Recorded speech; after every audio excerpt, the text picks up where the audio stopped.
I sat on my porch this morning watching the fog lift off the trees, and it hit me. I am 80 years old. In the quiet of this house, the silence isn't just empty space anymore, it's a library of echo. Over the last 8 decades, I've watched the world change, but more importantly, I've watched the people leave. Parents, siblings, my oldest friends, and the person I thought would be holding my hand until the very last second. They are all gone now. When you reach this age, you become a ghost in a world that belongs to the young. You see them rushing, worrying about things that, from where I'm standing, look like grains of sand. They ask me, "What is it like?" Or they look at me with pity, as if being the last one standing is a tragedy. But there is a secret to being 80 that no one tells you until you get here. When everything and everyone is stripped away, what remains isn't just nothing. It's the truth. If you're younger than me, listen closely. If you're my age, take a seat next to me. Today, I want to tell you about the things that don't leave. The things that stay when the house is quiet and the phone stops ringing. This is what remains. The first thing I learned is that we never really own anything or anyone. In my 40s and 50s, I thought my life was defined by what I had built. My career, my house, my reputation. I guarded those things like they were permanent. But at 80, I look at my hands and realize they are empty, and that is okay. I've watched the homes I lived in be sold. I've watched my professional legacy be forgotten by people who weren't even born when I retired. What remains isn't the trophy on the shelf. It's the character you forged while trying to win it. I realize that the people we love are just on loan to us.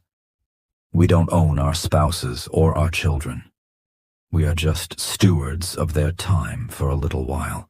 When you stop trying to keep people and start just experiencing them, the grief of their departure changes. It turns from a feeling of being robbed into a feeling of gratitude for the loan.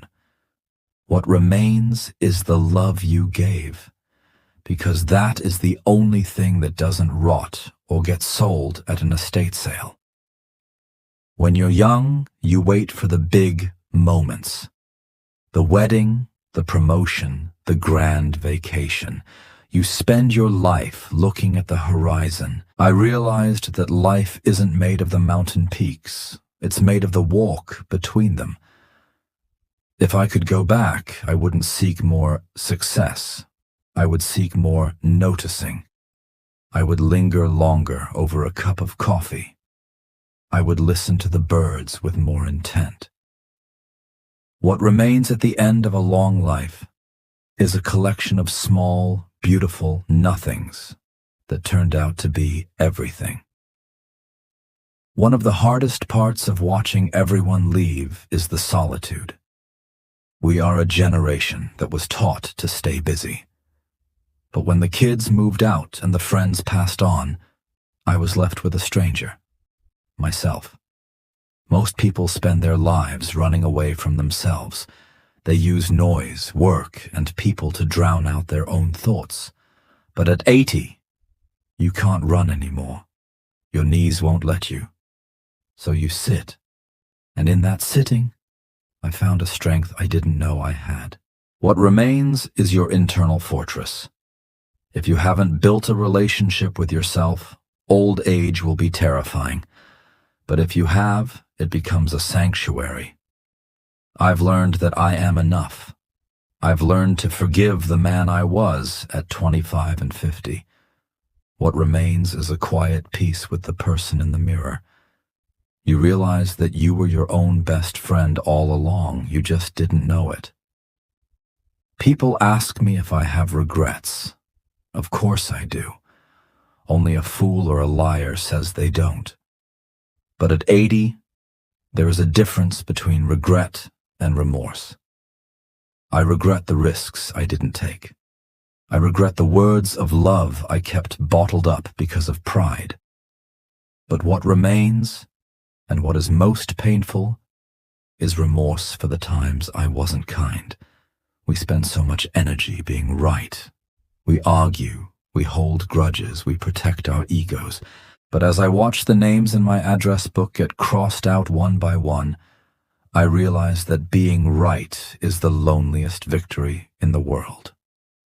What remains is the realization that kindness was always the correct answer, regardless of the argument. If you have someone to call today, call them. Not to settle a score, but to say, I'm glad you're here. Because one day they won't be, and the score won't matter at all. There is a strange grace in watching the world move on without you. I see the teenagers with their devices, their new slang, their frantic energy. At first, it made me feel bitter. I felt like the world was leaving me behind. But then I realized, it's supposed to. What remains is the role of the witness. I am here to see the cycle continue. I see my grandson's eyes, and I see my father's eyes staring back at me. I see that I am just one stitch in a very long tapestry. My job now isn't to lead the parade, but to cheer from the sidelines. There is immense freedom in letting go of the need to be important. What remains is the joy of seeing life renew itself, knowing that a part of my story is woven into theirs. So what remains when everyone has left? Gratitude. A fierce, heart-aching gratitude for the sheer impossibility of it all. That I got to be here. That I got to love, even if I lost. That I got to see 29,200 sunrises.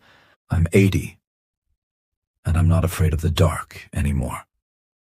Because I've realized that the light never really goes away. It just moves to the next room. If you're listening to this, don't wait until you're 80 to find what remains. Look for it now. It's in the breath you just took. It's in the person sitting across from you. It's in the quiet of your own heart. Thank you for sitting with me on this porch for a while. If this spoke to you, share it with someone you love. Subscribe to join us for more reflections on the journey of life. And please, leave a comment. Tell me, what is one thing you've learned to cherish as you've grown older? I read them all. It makes the house feel a little less quiet.